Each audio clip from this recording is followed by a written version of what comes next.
En el momento en el que le encomienda esta construcción de la Ibero en Santa Fe, ¿en qué otro tipo de obras estaba usted involucrado? ¿En qué momento profesional lo agarró? Es un momento profesional en que ya no era yo ni tan chico ni tan viejo como ahora, ¿no? Y estaba yo haciendo el Centro de Cómputo Nacional Financiera, allá en la Magdalena, por el Pedregal, y estábamos haciendo estas obras con Teodoro González de León, estábamos haciendo las obras de Tabasco, que es el centro administrativo, el parque Tomás Garrido y también la biblioteca. Estábamos haciendo también algún edificio en Bosques de oficinas, ¿no? Muy bien. Cuando le dicen que la Ibero va a estar aquí, ¿qué cosas consideró al construir una universidad en una zona de la ciudad que estaba semidespoblada, que eran minas de arena y que tenía tiraderos de basura? Mira, hay dos cosas que son importantes ahí. Veníamos de la pena del famoso sismo del 14 de marzo, como sabes, del 79. Hubo un sinnúmero de intentos de conseguir distintas locaciones, digamos, para la universidad, y al fin se consiguió la donación por el gobierno federal de este terreno. Este terreno, que es la parte alta de Santa Fe, que eran puras minas, lo que tenía era la vocación de que necesariamente para acá iba a crecer la ciudad y que estos terrenos que eran propiedad del gobierno de la ciudad necesariamente tendrían que cambiar su destino, o sea, no más mina, no más basureros. Y de ahí, por ejemplo, que la calle se llame Prolongación Paseo de la Reforma. En aquel entonces decía que por aquí nunca iba a pasar la carretera de Toluca, que son de las cosas que la ciudad va admitiendo con mucho esfuerzo, con mucha dinámica, y se va adaptando a una serie de condiciones. Entonces, para nosotros hacer esto en el Paseo de la Reforma, la prolongación, pues era un sitio estupendo, aunque entonces casi nadie lo veía así, número uno. Y número dos, si te recuerdas, unos años antes, la universidad se había vuelto una universidad departamental. Eso es lo que más motiva este campus y su forma de ser, que ya deja de ser de escuelas y se vuelve una universidad universal, que eso es lo que son los departamentos. Entonces necesitábamos sitios de gran convivencia y esto nos parecía que era lo trascendente de esta obra. Okay. Bueno, y cuando llega acá y le dicen va a construir esto, ¿cuáles eran los retos principales en esta zona? Mira, lo principal es que no había nada, que entonces nosotros íbamos a poner, como se dice vulgarmente, una pica en Flandes. Y de alguna manera, esto lo hice con Rafael Mijares, que es el que me invita a hacer este trabajo con él. Teníamos dos condiciones. Yo venía de hacer muchas obras en concreto, que he seguido haciendo muchas obras en concreto. Rafael las hacía de algún otro material. Y decidimos buscar un material que fuera el que le diera identidad, independientemente de los espacios, sino como un añadido más que la distinguiera del resto de las universidades. Y de ahí escogimos el tabique. Este es un tabique que se mandó a hacer especialmente, y el proceso de construcción es algo que yo aprendí con mi padre hace muchos más años, en que el tabique es la forma o la cimbra del concreto, y por eso ves que el tabique se mantiene bien, porque está adherido al concreto. Esto yo creo que es lo más señero al día de hoy, digamos, de la universidad, ¿no? Yo recuerdo en esa zona que eran minas de arena. Sí. Y me acuerdo que venían los camiones y sacaban así como pellizquitos. Eso fue muchísimo, vaciar de No, la arena. de aquí de lo que se movió el terreno, que sí se movió, sí. Se movió parte de la arena. La que era buena todavía la sacaron los mineros y la que era mala nos la dejaron, como era lo lógico. Si te recuerdas, aquí hubo durante mucho tiempo lo que se llamaba la pirámide. La pirámide era un montón de tierra, vamos a decir, que no era útil para trabajarla como material de construcción, y de ahí que decidimos solo conformarla para que no se nos cayera y pusimos el tanque de agua allá arriba. Yo más de una vez hice la broma de que esto era una cultura ignorada por los arqueólogos, ¿no? Pero más de uno se tragó mi chiste. Después tuve que hacer muchas rectificaciones por andar haciendo esos chistes que no se valen, ¿no? Okay. ¿Y cómo fue entonces? Habla de otro arquitecto. ¿Cómo fue que se le contrató para construir la Ibero? A mí nadie me contrató, esto también es muy importante. Okay. A mí el que me invita a hacerla es Rafael Mijares, y la universidad había invitado a Rafael Mijares a hacerla, y él es el que me invita. Y en ese momento también él era socio de Ramírez Vázquez, el arquitecto Ramírez Vázquez funge como asesor durante la primera parte nada más. Después Rafa se retira, él se retira cuando empezamos a hacer esta obra, él se retira en 83 y la obra la empezamos a hacer aquí en 83. Okay. Entonces ya me quedé con el tigre solo. Para el diseño arquitectónico, pues hay muchas leyendas urbanas, desde que este era un proyecto que iba a ser un hotel en Cancún. Ojalá, pero no, todas esas son puras. Es decir, piensa que cada vez que hay algún edificio que es significativo a la comunidad, cada quien se quiere colgar un milagrito. Y hay uno que dice que me conoce muy bien, yo sé una anécdota de alguien que dice que me conoce muy bien y que mi inspiración fue los astros, que yo había tenido una visión, pues puras mentiras, ¿no? Y al final de cuentas te repito, hay dos cosas aquí que son importantes. Primero, que era una universidad departamental, o sea que todo se junta, todo tiene un centro, por eso el patio y los patios dentro de los patios. Las aulas son para todos, no eran las de A, las de B o las de C.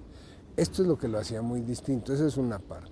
Y la segunda, que lo hicimos muy introvertido porque el contexto que nos rodeaba, pues no era precisamente algo digno de verse. Si te acuerdas, aquí atrás pasaba una costilla que pasaba 60 metros arriba del terreno actual, que era el viejo camino de Santa Fe. Entonces nosotros le dimos la espalda a eso y por eso el estacionamiento estaba allá atrás y la entrada principal en la Reforma, ¿no? Ok. Con el proyecto, ¿tuvo sugerencias concretas de la compañía que usa el patronato? No, mira, yo de eso quisiera hacer alguna aclaración que es muy pertinente, que le he hecho 1000 veces, pero ahorita a propósito vale la pena. Nosotros lo que siempre tuvimos fue un apoyo muy grande, tanto de los rectores, en aquel caso del primer rector, y después los otros 5 que he tratado, de plena libertad y obviamente señalándonos ellos cuáles son los requisitos de lo que es bueno para la universidad, que si quiere el salón así o asado, o sea, lo que llamamos el programa. Ese desde luego lo ha fijado siempre la universidad, pero siempre hemos contado con una libertad plena, 1. Y 2, muy importante, del patronato de FICSAC. Muchas veces se habla solo de la parte, digamos, académica o jesuítica de la universidad, y yo creo que aquí una cosa que es trascendental para las obras de esta universidad es el patronato. Gente que desinteresadamente, la mayor parte son exalumnos también, ¿no?, han colaborado para esto, pero que tampoco han dictado órdenes por el hecho de que ellos consiguieran el dinero. Y esto se me hace muy loable y siguen siendo iguales, ¿no? Y creo que es algo que hay que decirlo, porque mucha gente se imagina que si entra fulanito de tal que tiene mucho dinero, él se va a imponer. No es este caso. Okay. Nos platica de esta idea de universidad y del jardín central y demás, pero arquitectónicamente se pensó en hacer algo que estaría de moda, entre comillas, en ese momento, o que atravesar. Mira, esto por eso creo que sigue siendo atractiva para muchos la universidad, sobre todo gente que viene de fuera, porque es un edificio que se sale de los cánones de aquella época y al mismo tiempo tiene su personalidad propia, para algunos buena, para otros mala, como debe ser cualquier edificio de este tipo. Y creo que tiene 2 condiciones, una esto del universal, y la otra el hecho de que la unidad está por encima de las diferencias. Si te fijas, después hemos hecho muchos edificios con muchos años de diferencia, seguimos haciendo ahorita alguno, y la idea es que sigue formando parte de esa unidad. Esto es una cosa que la distingue de muchas cosas de esa época sobre todo.